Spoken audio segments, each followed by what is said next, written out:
Okay, so we have to come to terms with the fact that no matter what we do, no matter what we say, certain people will never change. Certain people have their views, their view of the world, their view of people, and they just will never change. Resolution that came before the House this past week honoring Charlie Kirk.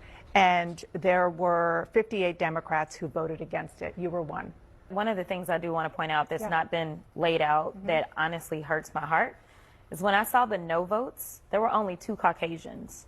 For the most part, the only people that voted no were people of color because the rhetoric that Charlie Kirk continuously put out there was rhetoric that specifically targeted people of color.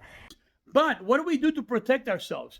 You know what? Ever since mankind has existed, God has given us the ability, has given us things to be able to protect ourselves for any kind of things that are bad for us. But it's up to us to go out and get it done. So I will argue that as bad as quote unquote liberals and Democrats may be, or what we perceive them to be, their hatred, their vitriol, the way they see the world, some people will never change. There are a lot of people that are realizing what's going on and moving away, but certain people will never, ever, ever change.